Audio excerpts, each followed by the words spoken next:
This is a plate. And as leaders, before this plate gets too full, let's practice some self-care. I'm Adrienne from Adrienne Avenue, and I bring you information that's rich, relatable, and relevant that you can use every day in your leadership skills. Let's jump into it.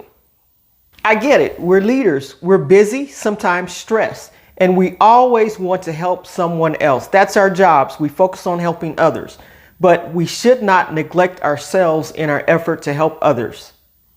Self-care as leaders is something we should practice. A little pain here, a little stress there. We need to take the time to listen to what our bodies are telling us. By practicing self-care, we can avoid a couple of things. We can avoid burnout. When you're doing things so hard and burning the candle at both ends that you're barely giving yourself time to breathe, you can get burnt out really, really quickly. And another thing we can do is avoid other health issues, because when you don't practice self-care, it is a compounding effect, and the bad things that you're doing for yourself can compound, and next thing you know, there's an issue, a major issue with you that could be a health issue. Now, let me give you 5 tips that will help you in self-care. When this plate gets too full, you need to know your limits. Know your limits. No is in the dictionary for a reason.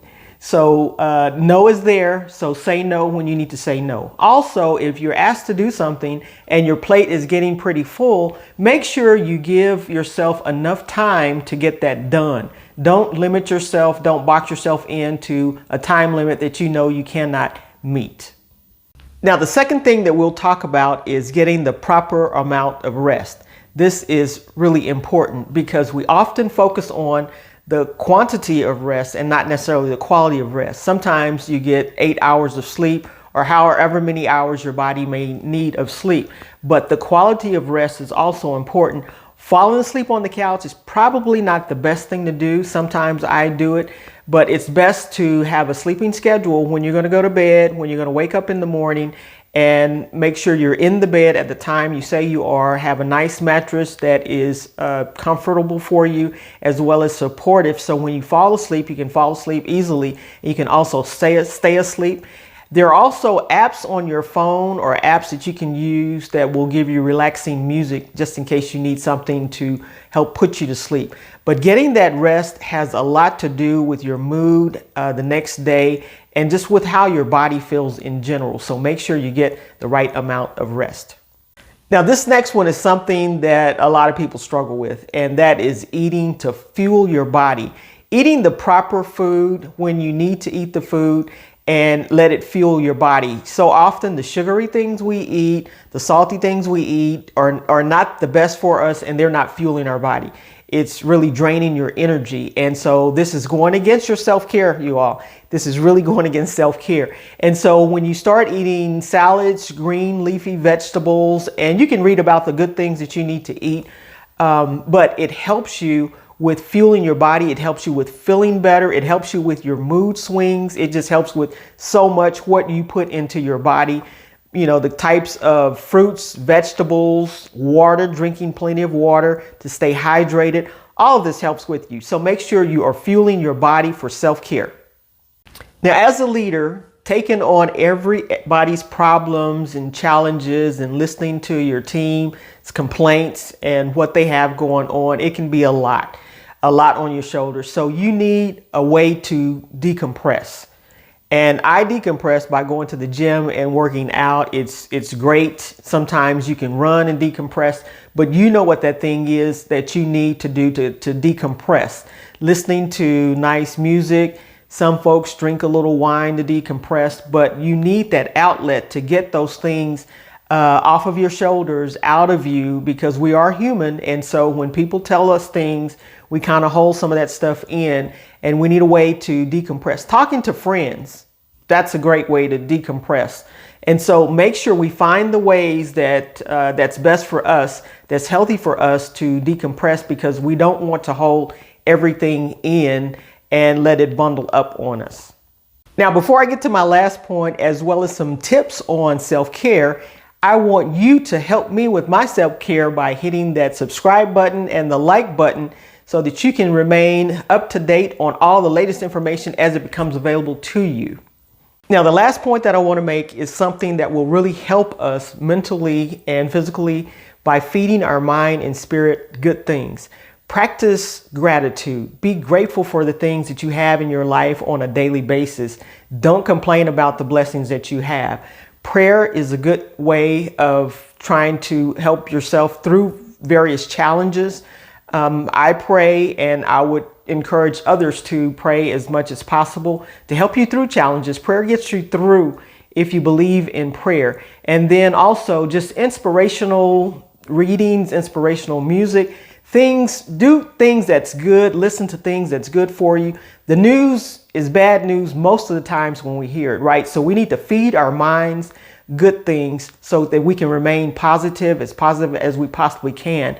But this will help out with our self-care, because everything is not doom and gloom. There are good things going on in the world, good things going on with you, and you just need to make sure that you press in on those great things and focus on those great things to help you with your self-care. Now, I will not end this video without giving you some specific tips to help you with your self-care. While you're at work, what you want to do is use your time to plan your meetings. You give yourself time to plan. Just give yourself some time before you go into the meetings to plan things out. If it's 30 minutes, if it's an hour, whatever you need. If when you're having your individual meetings with your team members, make sure you're planning those and giving yourself some time the day before to go ahead and jot things down so you're just really prepared when you go into those meetings.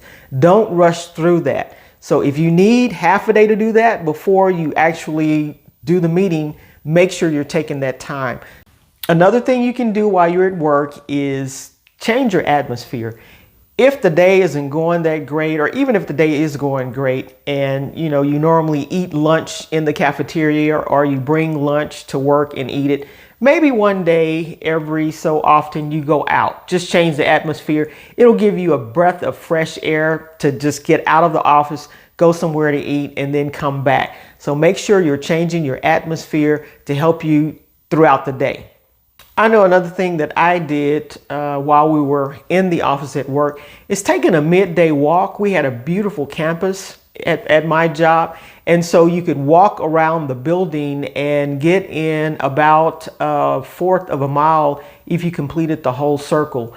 But it was a great campus to walk on. You could see the squirrels and you could see various animals. The trees were out there, and just taking in the fresh air, changing the atmosphere again of just getting outside of the building in the fresh air. The weather was usually very, very nice, and this is a great way just to refresh yourself. Give yourself another start for the second half of the day. Now, since most of your self-care will probably happen outside of the office, it's just really good to focus on a few things, but make sure you are present in the moment. Be there wherever you are, be there. Enjoy life to the fullest. When the weekends come after you leave work, just enjoy life, enjoy your family. Leave early from work every now and then, and make sure you're leaving on time. We often get caught in, well, let me just do this one extra thing. Next thing you know, 30 minutes has passed, an hour has passed, and you're late again coming home. It's a great self-care practice to leave work on time at least a few times during the week. To connect back with your family, and don't overdo it at work. It's a great self-care practice to do that. But make sure that you are living in the moment and living your best life, because this is not a dress rehearsal. This is actually life. You don't get a do-over.